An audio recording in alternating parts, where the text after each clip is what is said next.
Czajnikowy.pl. Dobra herbata. Raz, słychać mnie? Raz. Witam bardzo serdecznie w trzecim wydaniu Yerba czy Herba. Już teraz możecie zadawać pytania w komentarzach, no a my postaramy się na nie odpowiedzieć. Tylko może wezmę jakiś lepszy mikrofon.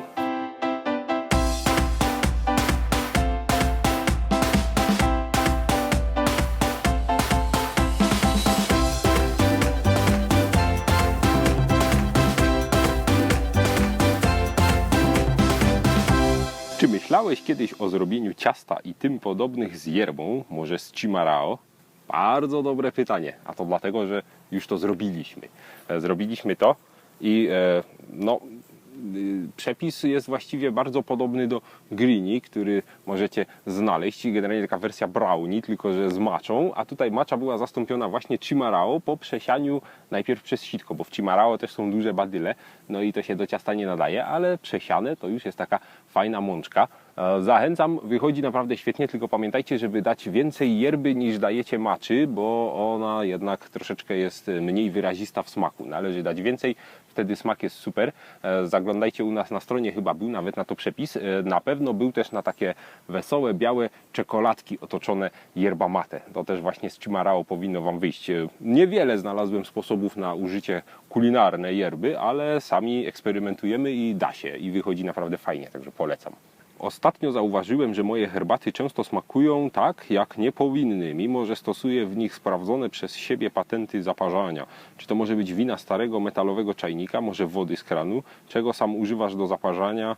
Wody, może czegoś wartego uwagi. A chodzi o to, jak gotujemy wodę. No ja na co dzień używam czajnika elektrycznego, chociaż muszę przyznać, że najfajniej wychodzi mi ta woda jednak, gdy jest porządnie źródlana, powiedzmy nie taka kranowa, nawet filtrowana, tylko fajna ze źródła i wtedy staram się ją zagrzać już jednak nie w elektrycznym czajniku, tylko w zupełnie nowym, ładnym, chyba w którymś odcinku go widzieliście, używam takiego wielkiego żeliwnego, tak jak to w Japonii i w Chinach się w takich właśnie żeliwnych czajnikach grzeje, no ale to już kiedy robię jakąś wypasioną herbatę na wypasionej wodzie. Tak codziennie używam po prostu wody filtrowanej. Polecam jakieś filtry osmotyczne, węglowe, czy tam choćby zwykły dzbanek filtrujący. No kranowa, no zależy gdzie tam w Polsce mieszkacie, jaką macie wodę, no ale tu u nas to raczej jest kiepska. Bez filtrowania herbata z tego wychodzi źle.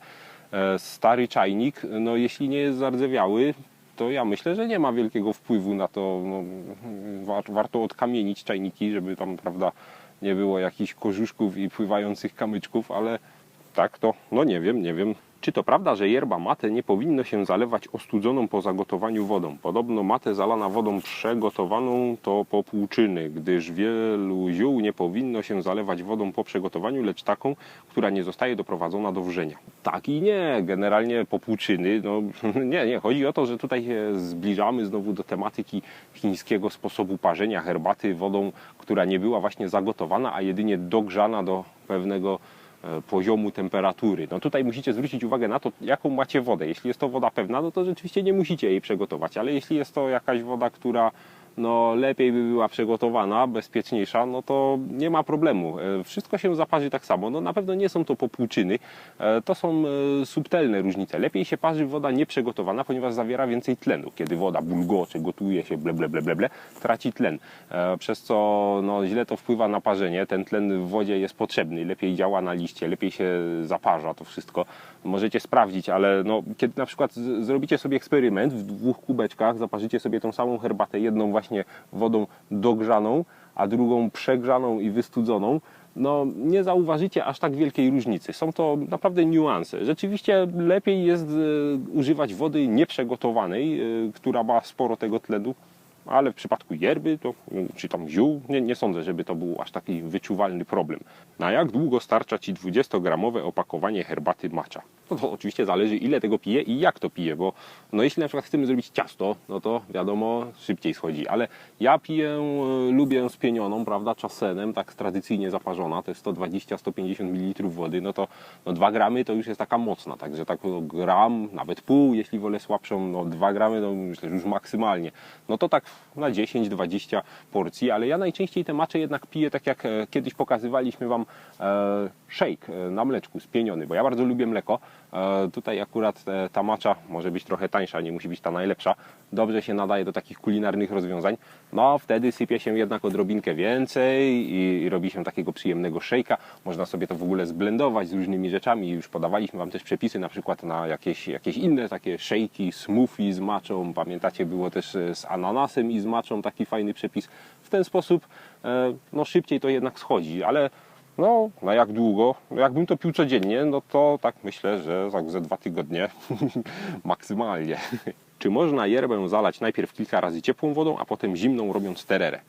Zdecydowanie tak. Nawet jeden z przepisów na dobre terere mówi, że najpierw należy yerbę zalać raz ciepłą wodą, po to, żeby te liście namokły, otworzyły się, nie, to w przypadku herbaty, yerba się nie ma jak otwierać, ale generalnie namoczona, wypuszcza z siebie już napar, jest wilgotna, wypijamy to i dopiero wtedy zalewamy właśnie zimną wodą z lodem, dużo lepiej się parzy. Możecie sobie też zrobić eksperyment, osobno zaparzcie sobie suchą od razu zimną wodą, a osobno już raz użyte fusy. Zobaczycie, że dużo szybciej jest fajniejszy kolor, smak, intensywniejszy napar. Czy warto to parzyć 2? No nie, ja myślę, że raz wystarczy, żeby po prostu coś to namoczyło.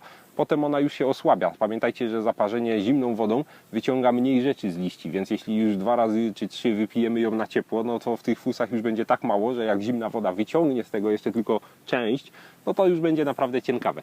Ale tak, zdecydowanie warto najpierw wypić ciepłą yerbę, a potem dopiero na zimno tererę. Co by było, gdyby połączyć herbatę z yerbą, dolać trochę mleka lub soku i schłodzić i wsypać lód? Myślę, że wyszłoby z tego jakieś iced tea. Nie próbowałem jeszcze czegoś takiego, ale generalnie jestem otwarty i myślę, że spróbuję. Fajny pomysł.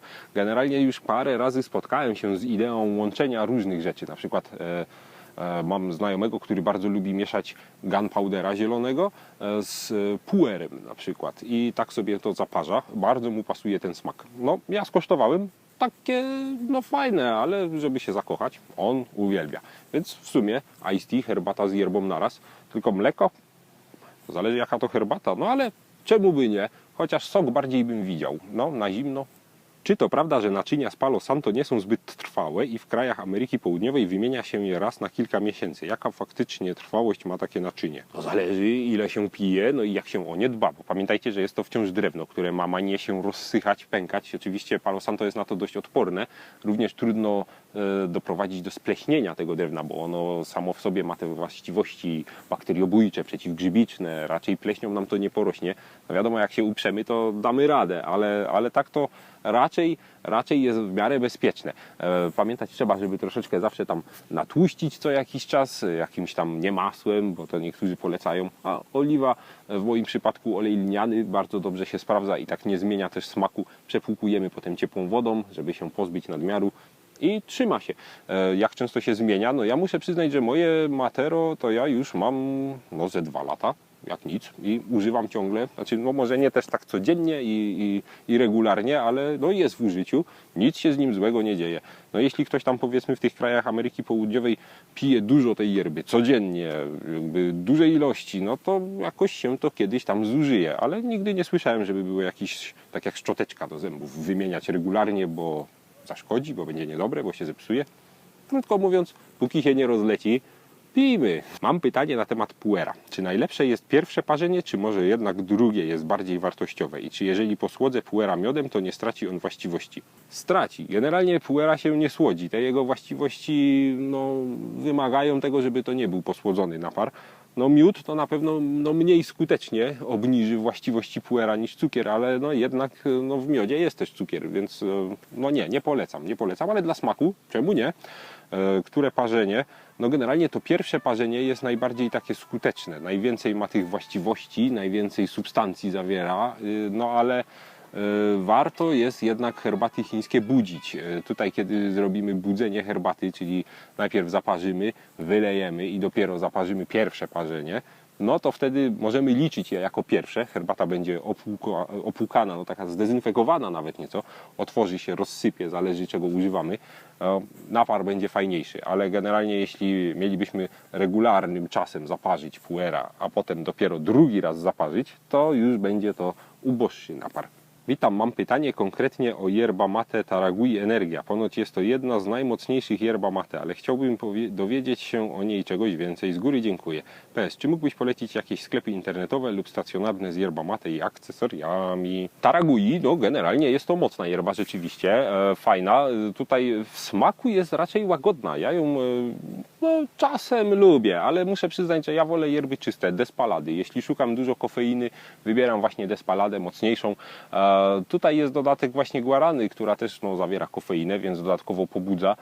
Zależy jak kto tam reaguje na guaranę. Można sobie ją też samemu parzyć osobno w ogóle, ale tu yerba z guaraną ok. Szukajcie też są inne marki z guaraną. Porównajcie sobie, wypróbujcie różne yerby energetyzujące, na przykład CBSE jest jeszcze właśnie energia z guaraną, też całkiem fajna, a moim zdaniem odrobinę smaczniejsza nawet. Niemniej ostatnio widziałem, że ta Taragui się w dobrej cenie sprzedaje, także pewnie stąd duże zainteresowanie. No rzeczywiście, jeśli oszczędzamy, to ta jest dobrym wyborem, ale ja osobiście polecam jednak despaladę, dlatego że lubię po prostu yerby czyste. Co do tego, gdzie kupić akcesoria i yerbę, no internet jest tego pełny, żeby tu własnego ogona nie chwalić. U nas można kupić, ale szukajcie wszędzie. Prawa rynku pozwalają Wam grzebać. Czy zdarzają się podróbki yerba mate znanych producentów? Dopiero wchodzę w ten świat, interesuje mnie Cruz de Malta i zauważyłem, że raz jest w opakowaniu białym, a na innej aukcji bardzo kremowe opakowanie. Czy to może świadczyć o jakiejś podróbce lub może o przepakowaniu produktu? Podróbki to raczej nie będą. Nie słyszałem w sumie, żeby ktoś podrabiał yerbę, bo w sumie jak i po co? No, nie można jej wyhodować gdzieś taniej w Polsce na przykład i zrobić sobie podróbkę. No to u nas nie rośnie. Pochodzi to z Ameryki Południowej, no a tam każda plantacja ma swoją markę. No i produkuje, więc nie sądzę, żeby jedna plantacja miała podrabiać drugą, bo po co, kiedy sami mają markę, którą lansują. Wiadomo, że są yerby popularniejsze, mniej popularne, ale to jednak taki jest ruch na rynku, że każdy chce skosztować jak najwięcej. Więc nie sądzę, żeby mogło być na przykład tak, że Pajarito podrabia Cruz de Malta. No, nie zdarzy się. Różnica w opakowaniach polega na tym, że Cruz de Malta coraz szerzej się na naszym tutaj rynku europejskim pojawia. Mam nadzieję, że zaowocuje to również innymi rodzajami Cruz de Malta, które niestety zniknęły i za którymi wszyscy tęsknimy, czyli za czerwoną albo w ogóle za czarną, która nigdy nie była w Europie. No i tutaj opakowania się zmieniają, stąd zmienia się design troszeczkę, na różnych tam powiedzmy, w różnych ofertach, różnych sklepów można trafić albo te starsze, albo nowsze. Generalnie jest to wciąż to samo, więc jeśli jest znak Cruz de Malta, to jest to Cruz de Malta. Mogę sobie zrobić Chimarao mieląc w moździerzu zwykłą yerbę? Myślę, że można, chociaż nie próbowałem. No nie wiem jak się da w moździerzu zmielić liście, no bo jak tam prawda tłuczemy najczęściej to jakieś takie korzenne przyprawy, nie? Pieprz czy tam jakieś goździki i tak dalej, ale liść myślę, że to będzie z tym więcej roboty. Niemniej no tak to powstaje, no to jest po prostu właśnie zmielona yerba, więc jeśli macie jak to zrobić, to róbcie, może próbujcie jakimś innym młynkiem, może coś tam z jakąś korbką albo jakieś elektryczne, jeśli macie dostęp. Nie jestem pewien jak to na plantacjach się mieli, wiem, że macze się mieli na kamiennych żarnach, no ale nie wiem czy macie kamienne żarna w domu, ale generalnie mielcie. Jeśli się uda zmielić, to będzie to właśnie Chimarao. Pamiętajcie tylko o tym, że w Chimarao są też gałązki, które jak zmielicie wszystko razem, no to ich nie będzie, więc warto na przykład odłożyć trochę i pomieszać, żeby już naprawdę zrobić taką podróbę Chimarao, ale no mielcie, powinno się udać. Warto może ewentualnie przesypywać z yerby sam ten pył, to już będzie gotowy, tylko że no z całej paczki to nie wiem ile Wam się uda tak wysypać powiedzmy przez sitko tego samego najdrobniejszego pyłu trochę, no na raz na pewno wystarczy. Jeszcze jedno pytanko, czy yerba jest dobra na kaca? Yerba na kaca myślę, że jest dobra, ponieważ no, kawa jest dobra na kaca, czyli chodzi o tę kofeinę, no, pobudza nas to, stawia nas to na nogi. Yerba mate jak najbardziej ok, chociaż najbardziej polecam na kaca puera, herbatę czerwoną, a ona pomaga się nam pozbyć toksyn, a w sumie no, na kacu to właśnie z tym mamy największy problem, nadmiar toksyn. Czy yerba mate jest szkodliwa dla ludzi palących papierosy? Jest szkodliwa, dlatego że no, nie bardziej niż każdy inny ciepły napój. Chodzi o to, że napój, który jest cieplejszy niż nasze ciało, rozszerza nam naczynia krwionośne i pomaga wchłaniać się substancjom szkodliwym właśnie z papierosów. Nieważne, czy pijemy sobie yerbę i palimy, i yerba i palimy, czy pijemy herbatę, czy kawę, generalnie cokolwiek ciepłego pijemy do papierosa jednocześnie, nie jest to zdrowe. Warto pić raczej zimne rzeczy do papierosa, ponieważ one z kolei ściągają nam troszeczkę te naczynia krwionośne, substancje no, smoliste, rakowe i to wszystko, co jest niedobrego w papierosie, wchłania się troszeczkę słabiej. Kupiłem bombiję ze sprężynką, przepuszcza małe fusy, ale yerba z niewielką ilością fusów mi smakuje. Czy to zdrowo tak połykać fusy? Pewnie, nie ma problemu, jakby nie są one trujące, jakby jak się nie strawi, to się nie strawi, ale na pewno zalegać gdzieś nie będzie. Poza tym, nie no, strawi się, no, roślinka, ziółko, prawda? Raczej nie ma problemu. Ze sprężynką macie tę zaletę, że możecie ją troszeczkę przycisnąć do dna. Inne bombije tak nie robią. Jeśli pijecie i wciśniecie trochę tę bombiję, to sprężynka się trochę zamknie, opierając się o dno naczynia i będzie mniej przepuszczała. Odwrotnie możecie ją przełamać na dnie i wtedy z jednej strony się, prawda, zrobią wielkie szpary, będzie dużo wlatywało. Także tutaj możecie kombinować. No, zwykłe bombije nie mają takiej zalety. Czy miodokrzew krewny rojbosa również zatrzymuje wodę w organizmie? Zatrzymuje wodę jak najbardziej, chociaż polecany jest głównie z innych przyczyn. Tutaj przede wszystkim bardzo odpręża, rozluźnia mięśnie gładkie, łagodzi zwłaszcza te bóle, które towarzyszą w czasie stresu, bóle brzucha. Również kobiety w związku z bólami menstruacyjnymi bardzo sobie go cenią, bardzo intensywnie i skutecznie działa. Polecam w ten sposób, jako powiedzmy jakiś taki nawadniający napój na lato, jak najbardziej. Możecie też sobie go zrobić na zimno, fajnie wychodzi. Która z poznanych przez Ciebie yerb ma największy stosunek patyczków do liści? Czy jest jakaś yerba, która składa się tylko z patyczków? Elaborady mają więcej patyczków, 30% albo i lepiej. No, nigdy nie sprawdzałem, ponieważ ta wiadomość nie jest podana na opakowaniu. Dokładne procentowe jakby stosunki liści do patyków. Nie ma yerby z samych gałązek, nie widziałem. Może gdzieś jest, na naszym rynku na pewno nie występuje. Sprawdźcie również yerba mate fresca albo takie dedykowane terere. Poznasz po tym, że są dużo większe opakowania, tam są bardzo duże kawałki liści, a badyle się trafiają nawet tak wielkie. Tam jest ich sporo, ale generalnie z samych gałązek nie ma. No, większość osób jednak ceni sobie, żeby ich było jak najmniej. Ciekawe. Taka kukicza yerbowa. Nie widziałem. To tyle, co w tym dzisiejszym bloku pytań i odpowiedzi. Bardzo dziękuję Wam za wszystkie ciekawe pytania. Bardzo mi się podobają dyskusje, które prowadzicie w komentarzach. No i naprawdę cieszę się, że macie sporo pytań i sami sobie często na nie odpowiadacie w ogóle w własnym gronie, zanim my zdążymy. Super.